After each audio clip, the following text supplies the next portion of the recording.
Baik, di sini saya akan mempresentasikan mengenai materi pengertian dan prinsip-prinsip distribusi.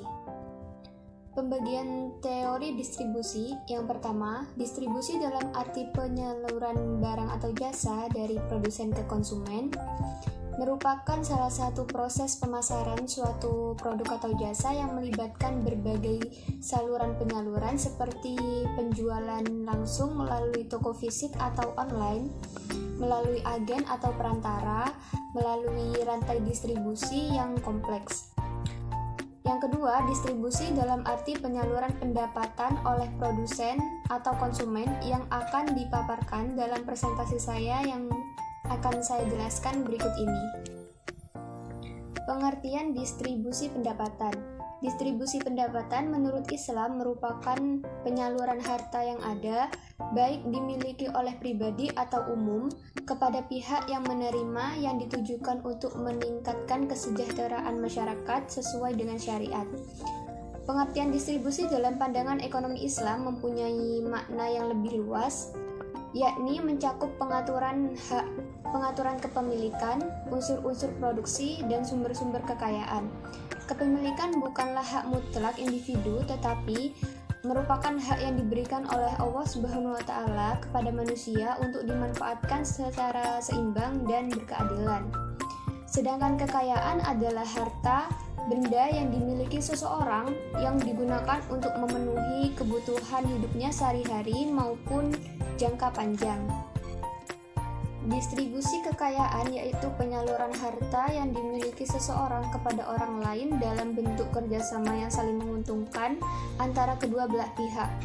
Prinsip distribusi dalam Islam yang pertama yaitu larangan riba dan gharar.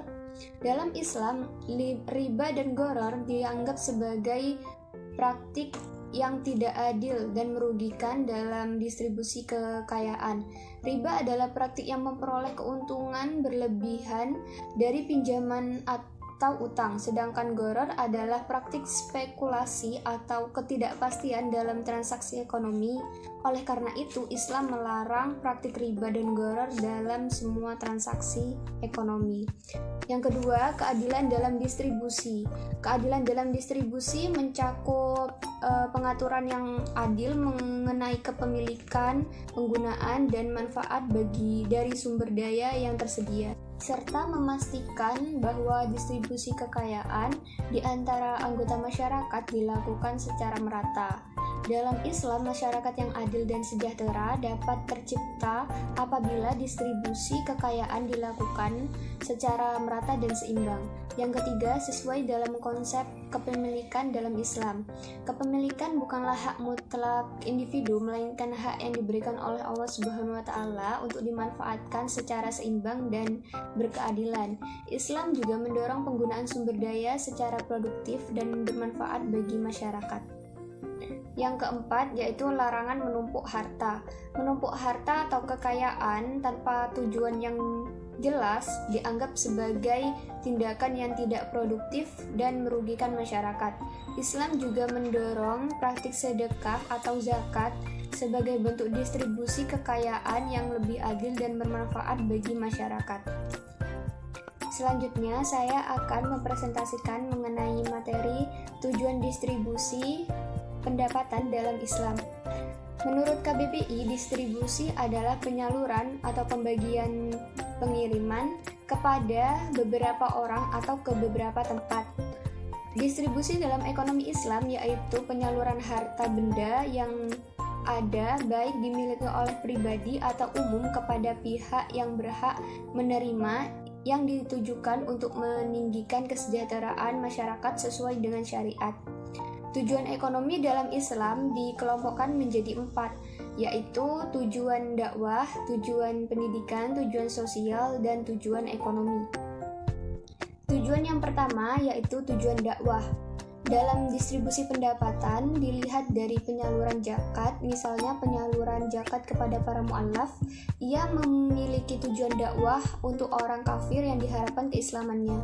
Yang kedua, tujuan pendidikan. Secara umum, tujuan pendidikan yang terkandung pada distribusi pendapatan dalam perspektif Islam adalah pendidikan akhlak al-karimah yaitu akhlak mulia yang dicontohkan oleh Nabi Muhammad SAW.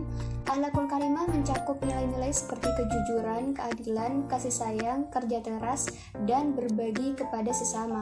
Dalam konteks distribusi pendapatan, akhlakul karimah mengajarkan untuk membagi kekayaan dan keuntungan dengan adil dan merata di antara seluruh masyarakat sehingga tercipta kesejahteraan sosial dan keadilan ekonomi. Maka distribusi pendapatan harus dilakukan dengan cara yang baik dan benar, seperti memberi, menderma, dan mengutamakan orang lain. Yang ketiga, tujuan sosial. Tujuan sosial terpenting dalam distribusi pendapatan adalah memenuhi kebutuhan kelompok yang membutuhkan dan menghidupkan solidaritas di dalam masyarakat Islam, mewujudkan keadilan di tengah masyarakat. Yang keempat, tujuan ekonomi. Distribusi dalam ekonomi Islam memiliki tujuan seperti berikut. Yang pertama, pengembangan dan pembagian harta baik dalam bentuk infak maupun iuran wajib. Yang kedua, memberdayakan sumber daya manusia yang menganggur dengan terpenuhinya kebutuhan modal usaha mereka.